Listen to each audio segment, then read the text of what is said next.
Halo, masih di channel berfisika.com. Masih dengan Kak Wawan ya. Oke, kita lanjutkan tutorial 6 Fisika Dasar 2 di ITB, bagian pertanyaan nomor 4. Oke.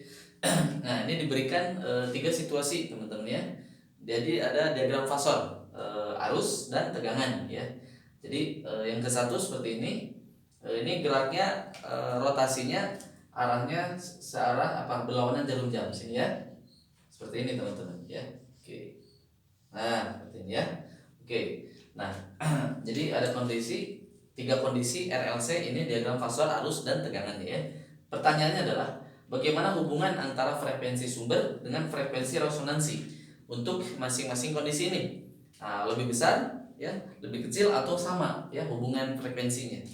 Nah, oke, kita analisis dulu ketiga rangkaian ini. Oke. Nah, untuk yang ini kita akan menganalisis bahwa arus ya, arus itu mendahului tegangan. Jadi di sini I mendahului V ya, mendahului GGL atau V sebesar fasa. Nah, nanti ini berbeda fasa. Nah, gitu. Jadi berbeda fasa sebesar beda fasa. Nah, jika arus mendahului terhadap tegangan, ini dinamakan sifat rangkaiannya adalah kapasitif ya. Sifatnya adalah kapasitif. Jadi arusnya dominan ya dibanding tegangan ya.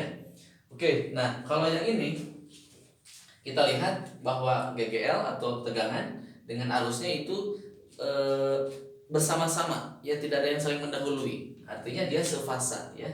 Jadi yang ini adalah sefase. Nah, rangkaian ini biasanya terjadi saat XL dan XC-nya 0. Jadi ini rangkaian yang terjadi resonansi ya, terjadi saat resonansi ya. Oke, jadi terjadi saat XL-nya sama dengan XC ya. Oke, kemudian yang terakhir GGL-nya sekarang ya, GGL-nya atau tegangannya mendahului ya, mendahului arus. Berarti sifatnya ini beda fasenya ini. Berarti sifat karakter dari rangkaian ini adalah sifatnya induktif atau tegangan mendahului arus. Jadi ini induktif, teman-teman ya. Nah, kita akan melihat kurva ya, kurva frekuensi frekuensi sumber dengan berbanding frekuensi osilasi dengan arusnya ya. Nah, ini teman-teman bisa dilihat ya, referensinya dari buku-buku ya, di Halliday atau Cutnell ataupun Sirway atau Young atau Feynman atau banyak ya, teman-teman boleh dibuka ya referensinya ya. Giancoli juga ada. Oke. Agak lurus ya, saya buat lurus. Oke. Nah, jadi kurva ini adalah arus ya. Nah, ini adalah frekuensi ya, perbandingan frekuensi antara frekuensi sumber ya dengan frekuensi osilasinya. Biasa W drive ya. Nah, W yang ini omega ini adalah osilasinya ya. Nah, nanti kurvanya bakal seperti ini, teman-teman. Nah, seperti ini ya. Nah, seperti itu ya. Puncaknya ya. Nah, seperti itu. Nah, ini nilainya adalah di sini nilainya 1 ya.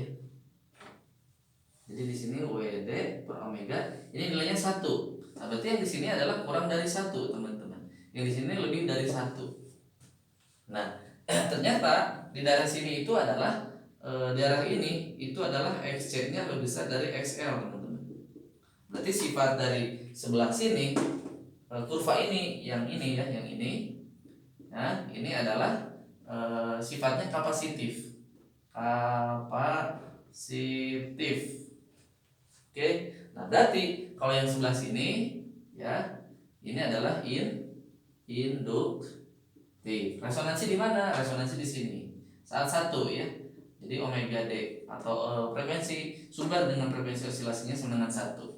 Nah, berarti kita bisa menjawab untuk rangkaian 1. Rangkaian 1 kan di daerah sini.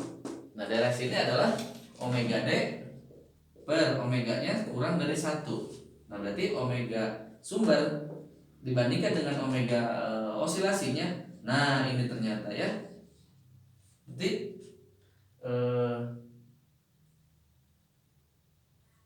frekuensi sumber itu lebih kecil daripada frekuensi si osilasinya. Jadi frekuensi sumber kurang dari frekuensi osilasinya. karena kan omega tuh 2pf ya. 2pf kan. Nanti 2pi-nya coret. Nah, jadi untuk rangkaian ini ya, untuk rangkaian 1 frekuensi sumber kurang dari frekuensi osilasi. Nah, untuk menjawabnya. Jadi lebih kecil. Jadi kalau yang ini lebih kecil jawabannya, lebih kecil. Nah, kalau yang ini jawabannya sama ya. Kalau yang ini F-nya, F sumber sama dengan F osilasi. Jadi jawabannya adalah sama. Nah, kenapa bisa seperti itu? Karena kan perbandingannya 1. Omega sumber dibanding omega osilasi sama dengan 1. Jadi omega sumbernya sama dengan omega osilasi ya. Untuk menjawab ini, berarti daerah sini. Berarti lebih dari 1 ya. Berarti ini lebih besar. Berarti omega D per omeganya lebih dari 1. Berarti omega sumber lebih besar dari omega osilasi, atau frekuensi si sumber lebih besar dari frekuensi osilasi. Nah, jadi jawabannya adalah yang ini lebih besar untuk rangkaian 3 ya. Oke. Rangkaian 3 ini ya. Oke. Untuk nomor 3 teman-teman dicoba ya. Oke. Nah, itu saja mungkin yang dapat saya sampaikan. Mudah-mudahan bermanfaat dan menambah khazanah ya, keilmuan untuk mendalami fisika dasar yang lebih mendalam lagi ya. Sampai jumpa, sampai ketemu di lain waktu dan kesempatan. Salam berfisika.com.